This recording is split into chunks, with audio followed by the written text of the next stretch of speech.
is Faith in the 806, where we consider how our daily lives intersect with what God is doing in the world. We are glad you're here. My name is Hannah McNeil, and I've got a couple guests with me today. Why don't y'all go ahead and introduce yourselves? I'll go first. Hey, everybody, this is Mick Beesbor. Good morning. This is Kenneth Shepard. Awesome. Thanks for being here. It's good to be here. It's good to be back. Yeah, it's a good time. It's your first time, Kenneth. It is. Thank you guys for inviting me. Is this your first podcast ever? First ever. Oh, How do you man. feel about it? I have a feeling there's going to be a lot of likes and it's going to go viral. I think so. You're the key. This is what we need. If we just cut out your language. Yes. Okay, so we've talked about this before, but where did you grow up, Kenneth? Are you from this I area? am from Amarillo, Texas. Okay, Born you're the and first raised one here. that's Yes. joined me that's actually Specifically from here. in Amarillo? In Amarillo, yep. Nice. Oh, so I'm outnumbered this time. You are. Finally. Yes. Man. Yes. All right. Where'd you go to high school? Randall High School. You're a Raider, huh? I am. The hardest part of that is my girls are at Canyon High School. And Ooh. to take off that black and Little silver rivalry, huh? and put on purple is hard. It's tough. Yep. That's tough. Man. Okay. So our question related to the 806 today, what is the best kept secret here in the 806? Best kept secret. I don't feel like I should go first this time. All right, I'll take it. It's easy. It is Paladero Canyon. That place is so gorgeous. It is good, And so many people, we live so close to it, and we just ignore it. And I just love spending time out It's there. so beautiful. Yeah. How often do you go out there? I would say I probably average twice a week. Oh, that's awesome. Here's an 806 question. So when you're living out in Canyon, Texas area, and someone says either I live out in the canyon, does that include Paladero Canyon? Is that all of it? Because it has like fingers, right? It extends everywhere, or is canyon just like, you know what I mean? Like when you live on a canyon in Canyon, Texas, is that Paladero Canyon? Is all the canyons in No, Canyon? I mean, what would you say? I'd say no. I Okay. think most people, when they say they are in Canyon, it's more the city. There's very few that actually live out there, I Yeah. feel like. Well, and they live up on the rim. Not many people live in the canyon. So some of the canyon area, the canyons, not the city, but the canyons in Canyon, Texas, is that part of Paladero Canyon? Yes. Okay. That's what I meant to ask. Sorry. Yeah, so That's a all the bad question. canyons here that we have access to are part of Paladero Canyon. That's what I was asking. When Thank you get down to Tulia, to Kitakwe area, that's a different part of the canyon. Caprock Canyon, right? Yep. My buddy Wilson McCoy from Nashville came and visited. He tells us a funny story when he was preaching here. I don't know if y'all were here, but it was pretty good. He visited Paladero Canyon because I told him about it, and he goes in there and he drives up to, it's a state park, drives up to the person that's checking him in, registering him, whatever. And she says, "Welcome to Paladero Canyon. You ever been here before?" He goes, "No, ma'am, I'm from Tennessee," and he's got his little Tennessee accent. She says, "Well, it's the second largest canyon in the United States." And he tells a story. He looks at the lady, goes, "What's the first?" And then he caught himself. He's like, "Oh, yeah, that's hilarious." What? So it's the second largest canyon in the United States, behind I don't know which one. Well, if you've ever visited the largest, Paladero Canyon is really pretty, but it is nothing in comparison. I mean... Oh, Grand Canyon's something else. I've Yeah. never seen the Grand Canyon. Really? Oh man, it's actually pretty amazing. You're like, wow, that is big. Yeah. It's bad. It's worth the trip. All right. What about you, Hannah? Well, I've been trying to think. I'm thinking of lots of like smaller things or events. So one thing I thought about was our Hoodoo Mural Fest. Y'all heard of this? Yes, Where those they're- murals downtown. Yeah, they're painting the yes. murals downtown. That's been on my list to go. I've actually haven't gone to that either, but I would love to experience that. But I like that it's kind of beautifying the city, I also love, and this is just nerdy me who likes to read, there's a local bookstore called the Burrowing Owl. And I love it. Yes. So there's actually one in Canyon, City Canyon. Oh, there is. And then one here in Amarillo also. So that's one of my favorites. I've never been to the one in Canyon. I've Oh, only it's been to the cool. one. It's here. on the square in an old bank building. Oh, so when they wow. actually put it in, we visited, I think I was there maybe the first week, in the vault in the back, they actually had it open because it was new, they weren't all settled yet. So I got to go look back in the vault in the old bank. It's pretty Man. cool. That is awesome. My girls love that. They love going to the Burrowing Owl. Oh, it's so fun. Yeah. So good. I guess for me, first off, I didn't realize how big the 806 was. Like when we talk about the 806, we're also including Lubbock, Texas. Yes. So that's a little wild to me, trying to think about the size of the area code. So there's probably lots of secrets. So, but in our part of the 806, I'm going to go with the Sod Poodles. Okay, yeah. I just think that's one of the coolest baseball stadiums I've ever been a part of. And I've been to quite a few. I mean, I'm not like one of those like traveling baseball stadium people that, I don't know if you ever met some of those individuals. They like to check them out. But I would tell anybody, this is probably one of the better minor league ballparks. And it's kind of in a cool location downtown. And I enjoy I don't enjoy all the time going to a baseball game. Sorry, baseball fans. I'm a fan, but they get long and boring. But going to a Sod Poodles game is kind of fun. I enjoy it. It's a pretty fun setup out there. So that's AA, right? AA. Yeah, baseball. which in the baseball world, I think it's the best because AAA is oftentimes they consider that the highest, but I think AA is because AA is usually you're young, just got out of college, and they're about to make it to the big leagues. AAA sometimes is like someone got injured in the MLB, they had to get dropped down, and they need to. So AAA is good, but it just seems a little more flexible. And then single A is kind of your entry level point. So I think AA actually is some of the best baseball. Are they supposed to be good this year? I don't know much about them this year. I don't know. Okay. I usually root against them when they're playing Midland something. Roadrunners, maybe? Because that's... with a rock. Yeah, I forget what they are. Rock Hounds or... So that's what it is. Yeah. So that because they're the Oakland A's affiliate. Oh. And I'm an A's fan. It's not Midland you're helping. It's... Yeah, well... Midland's not 806, though. I'm imagining it's not. No, That's no. We're getting too far. We're getting too far. I think. Yeah, I don't know. that's 4 hours away. Yeah. Okay, so today we're talking about the book Practicing the Way by John Mark Comer. So both of y'all have read this book. That's why I've got you here today. So if you aren't familiar with this book, there are 3 main points that Comer talks about. And it's, he's talking about being a disciple of Jesus. So his points are be with Jesus, become like him, and do as he did. So let's just kind of jump in. Why is this book important to you? Man, I think I love the Bible. Don't get me wrong. It's a great book. It tells you a lot of good information. But I think John Mark Comer, I'm an engineer, so I need a how-to. I want to know how to do it. And he does one of the best at really teaching you how to follow what Jesus did. And the Bible tells you, pick up your cross and follow me, but it's just spread out on how to do it. And John Mark really gives you the step-by-step on what you need to do to follow Jesus. I think that's why it's important to me. I think you make a good point, especially naming the fact that you're an engineer. And that is because I think westernized society does, at least in our tradition in Churches of Christ, are very linear thinkers. And, we were deep in modernism as a church community in our traditions, without getting into all the details of that. But what I'm trying to get to is I think John Mark Comer makes an area of faith that's been around for thousands of years.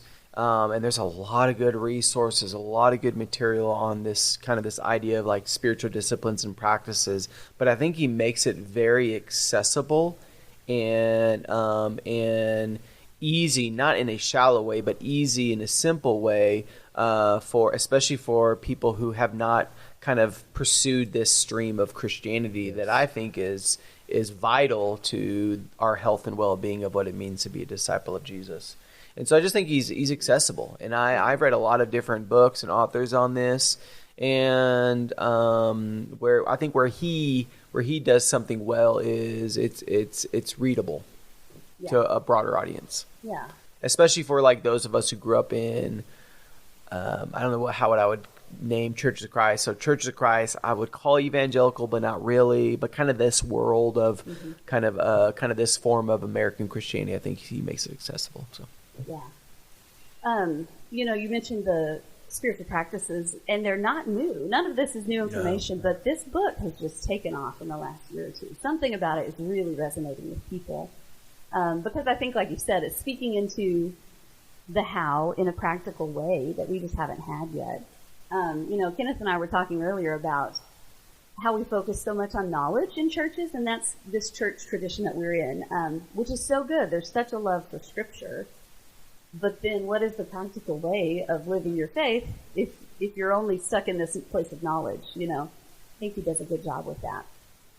I like that too, Hannah, because I've sat in a pew a long time and I've read the Bible a long time. And for somebody to really sit down and give us a practical step, if you're making a recipe, if you're cooking something, you got a recipe to follow.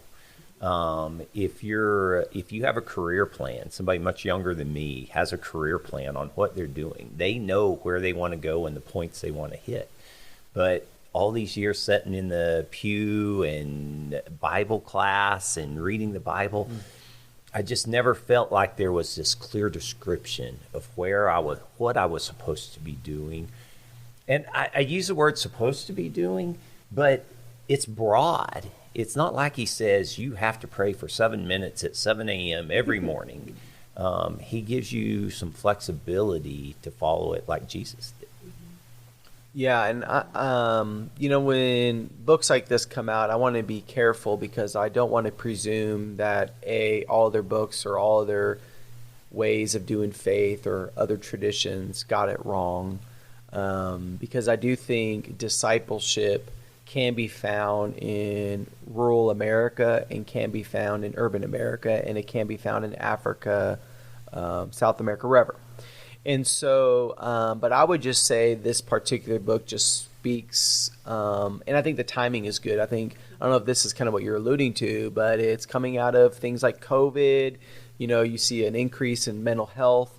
There's also people are asking questions of what does it truly mean to live a life of flourishing. And I'm thankful for my kids' generation that's kind of pointing at me and even older generations and saying, sorry, I don't think it's money and success and careers that kind of creates that embodiment of flourishing. There's got to be something more out there. And I think Comer's timing of this is good. I think he's saying, hey, here's something to invite you into. And, he uses the journey motif, which is a common motif of discipleship in the Bible. He does call us out. There's some good direct language of you're a disciple of something. Yes. And so I just think the timing of it, too, is appropriate for kind of where we're at as the people of God. At least here, I can't speak for everyone, but I think at least here in the 806, I think it's given people something more than just, I grew up in church and I was given the Bible and, I enjoy worship or preaching or whatever it may be. But there's more to faith than just those things. And again, that's not to say those things aren't bad. And again, I think those things are part of formation, but it's just another piece to the pie. Yes. Yeah. My personal story, I grew up in church and I knew to pray, but the way I knew to pray was mainly intercessory, praying for things or for people, and then being in Scripture. And I hit a point in life where life is hard, and that doesn't sustain me anymore. And so that's what I really loved is the spiritual practice piece kind of brought new life back to my faith. And I wonder if that's similar for lots of people, or it's a way to re-engage with their faith, Yes. Yeah, because you could even get there's books that are even more detailed on how to do this that goes beyond Comer. And then there's more books the other way that are more, I would call theology on this idea of spiritual practices and disciplines or spiritual formation.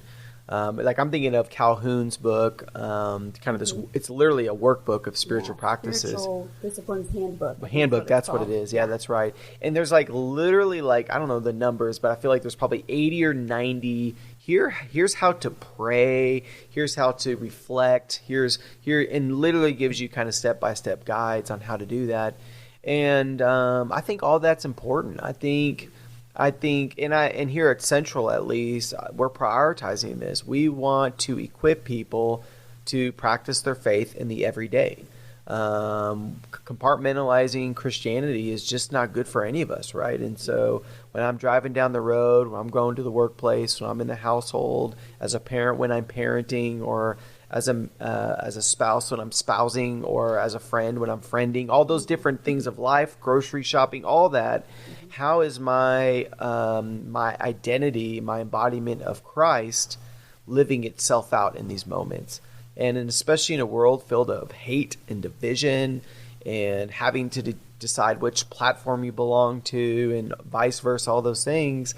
Man, I want to be called to something bigger and more flourishing and more hope-giving and more service-minded, and all those things that I think Christ represents.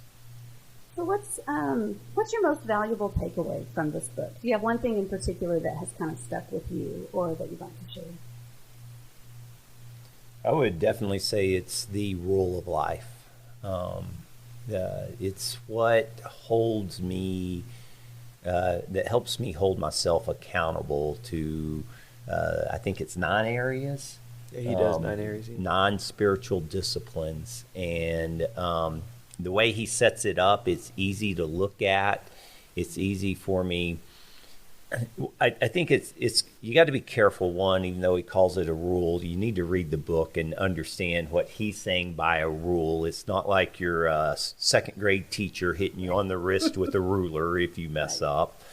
But then also, it's not a check box where, oh, I got up and did my 7 minutes of prayer. But it is a broad look at how you're living like Christ in your life. And that helps me. We did a marriage retreat this weekend, and my wife is part of my, how I interact with my wife is part of my rule of life. And it holds me accountable to that. And it reminds me that I should be doing these things. And it's for the benefit of us. And I think that's what helps me the most. You don't like the rule of life. You don't like that title. Or maybe not like is not the right word. I don't mind it. I also like to call it a rhythm of life. There you go. Why is that? Bring in some music, bring in some dance. It makes it more lively. We're Church of Christ. We don't got rhythm. We got That's true. Well, we've got a lot of legalism, so rhythm sounds a little nicer than a rule. Rhythm of life. I think I could change that title. Yeah, either one. I feel like that's a 90s pop song or something like that. I don't know. Maybe that's why I like it. Nothing wrong with that. Paula Abdul or somebody. Yes. I did love me some Paula Abdul. We're showing our age right now. I know. People are like Googling, who's Paula Abdul? Oh, man. She was a judge, I think, at one point on The Voice or something like that. I don't know. Sounds about right. Yeah. She did lots of dance videos. Hey, probably. Maybe it was the dance like stuff it. she did then. Yeah. Yeah, I would actually agree with Kenneth. Now, I will say, so I've been doing, for lack of a better word, tapping into this world of spiritual disciplines and practices and formations for almost 10 years now, and I feel like I'm still at the tip of the iceberg. And I want to acknowledge I'm grateful for grace, because I fail daily at trying to figure these things out. I know this might shock people, but I still haven't been able to figure out a way to walk on water. But even though that's in my rule of life, no, I'm kidding. But anyways, and so, but I do, again, that's a foreign word to many people, or a foreign phrase, rule of life. And again, kind of going back to what you said, I don't know how old the rule of life is, probably Middle Ages and probably even earlier. I don't know. Yeah, so it's been around, but the principle of it has probably even been before that, right? And the principle of is healthy habit forming. And you can read Charles Duhigg's stuff on forming healthy habits. I forget the name of the book, but essentially, in order to create, we know this about everything else in life. In order to create healthy habits, you have to practice at it. You have to be intentional about it. You have to institute it into your life. And so I guess this may seem like a rhetorical question or silly question. Why aren't we doing that in our discipleship journey with Jesus, forming healthy habits that we know if we implement, it will just help us become more like Christ?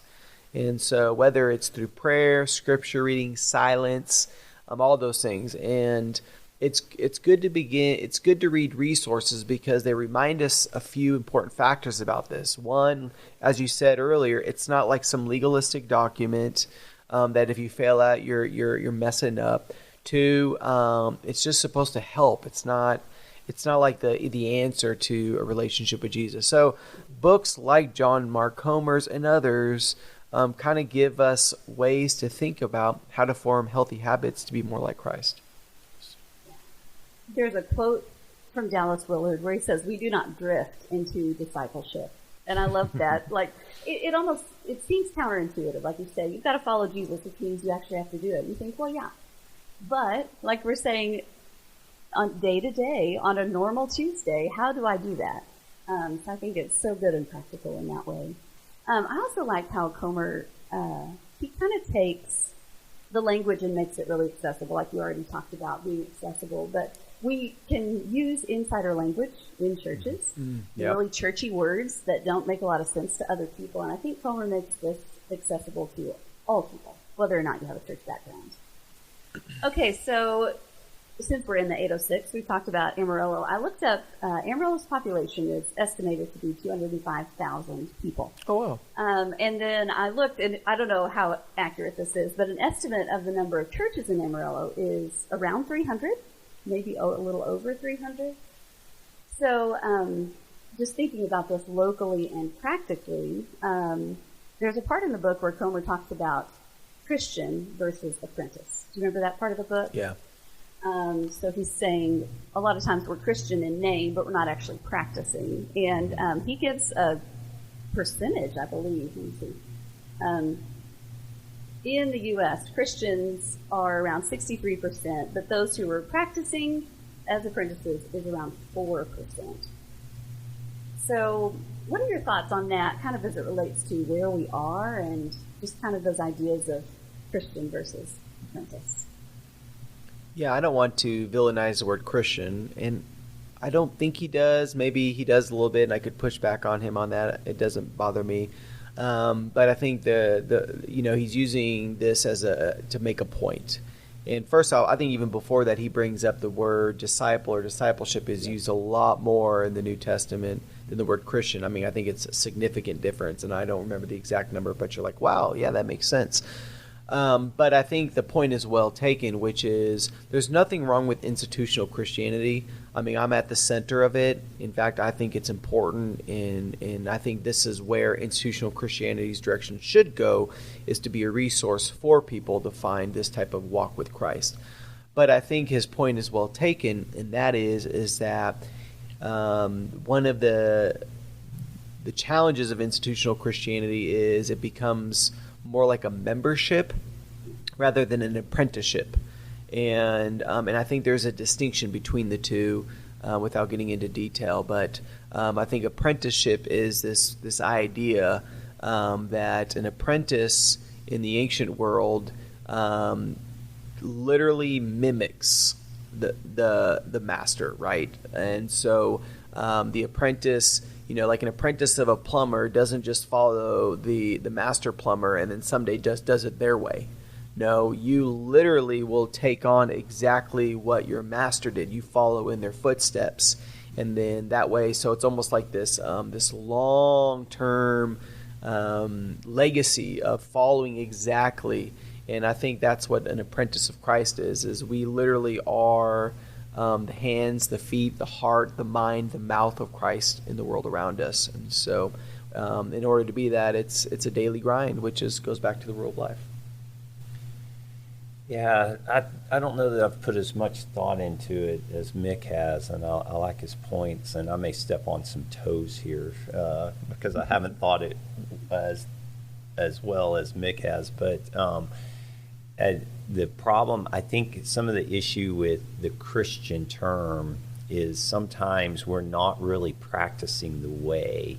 And so you get somebody that calls himself a Christian and proclaims it, and then steps on some toes in ways that I don't think Jesus would have. Or they're a jerk.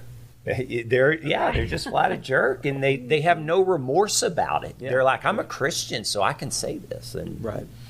And so I think I'm like you. I don't want to beat up on Christians, but I think it's a broad term, and I think people use it freely. And maybe it is time to have a new term that we use for those that are practicing the way. And No, I think your honesty is good because maybe it is okay for us to beat up on Christians. We're Christians. Why not? Can we not call ourselves out? I mean, if our faith is doing so well, then why is the world doing so not well? Right? Like, aren't we called to be witnesses? Aren't we literally the body of Christ? And so, without getting too preachy, I think now's the time to get harsh on one another and call each other out and recognize we need to do some reconciling and need to do some confessing, and more importantly, need to do some transformation. And the way to do transformation is through Christ. So I think you're okay with saying that. I think most of us, we look around and go, and in Amarillo, the 806, we would call ourselves a Christian community in many ways, right? Where Friday night football, they're still praying and things like that. That's great and all, and I'm glad you want to move in a community like this and be a part of a community like this. But more important than that is, how do we treat each other and how do we treat others? Yes. And how do we serve and how do we embody Christ? So I think you're onto something. So is there anything else that people need to know about this book, or anything else that you'd like to share on this topic? I think one thing, and it's a little bit back to what Mick was saying earlier, is it's very accessible. I know Mesa did this book with some high schoolers, and it's something that they can connect with. And I think Comer is a little bit much more modern than I am. And he understands the younger culture better than I do, and he's connected with them. And then Peggy, that hangs out with us, she's read it also. And she is 80 years old, and she loves it. And she's engaging in it. So I love that you two are doing a class on the book. And it goes back to the rule or rhythm of life that we want to talk about. I would love for our church to be able to talk to each other in not just how's your prayer life, because that can be so generic, but how's your rule of life? Not only how much are you praying, but how much quiet time? How much are you giving back to the community and working in the community? Are you treating your spouse the way you should be? And I think it gives us a broader platform to really talk some depth in our faith and our religion. And that's one thing that I really love about it. And I'm glad that you guys are taking it to the masses. You say we, but I have to do some confessing time. Hannah and I started this Wednesday night class. She put my name on slides and everything and advertisement. And I think I'll be able to make it to one class. Yeah, so thank you for that. Yeah, I feel like I need to be on record for this, that this is Hannah's class. Okay, your confession. Yeah. The only thing that I would, and I wish we had, maybe we do have more time, but I think as someone who has been doing this, it's hard for me to see the growth. But, I've at least have had the blessing to be around Kenneth and others. And what I'm witnessing out of them is growth. And so I think, one of the things why I think you being here matters is because I feel like this has had a profound impact on your faith, and you sharing your story matters in this. And so I think it's important for that, because it's hard for me to see my own growth, right? And maybe it's because I'm harsh on myself. Maybe I think most people are. But I have been seeing the work that the Holy Spirit is doing on others with this book and other resources, and Kenneth is one of those examples of that. So, one other thing about this book, and really about spiritual practices, they're not a magic solution, but it is putting ourselves in God's presence to allow Him to work on us. And so, like you say, there are times where you're doing these practices where you may not feel anything. But God is at work even in those places, and that's the beauty of making ourselves available to Him over and over again. One of my struggles is my temper. And, man, for years I've looked at the Bible, and the Bible has all sorts of good information on temper, and I'd read those verses and I'd memorize them. But I think what really helped me the most was when I went into my rule of life, and I spent time in silence and solitude. I studied the scripture differently. I started viewing it different across my different relationships. And it's in those quiet times that I learned to quiet my temper. It wasn't when I was mad at Mick for something, right? Something I said. Yeah, something I said. Which happens. I quit throwing tomatoes during Sunday morning, so. But yeah, I think you hit it on the head. It's in those quiet times that you learn. Especially in that. So we hope this topic is interesting to you and that it maybe has sparked something in you. And if you have questions, let us know. We'd love to. Obviously, we like this topic, so we'd love to talk about it some more. And Nick has a class, and then I've got a couple more coming up. If you want to attend those. Yes. And those are Wednesday nights. And yeah, it's been a good experience so far. So may you experience God today as you go through your day, and we will see you next time.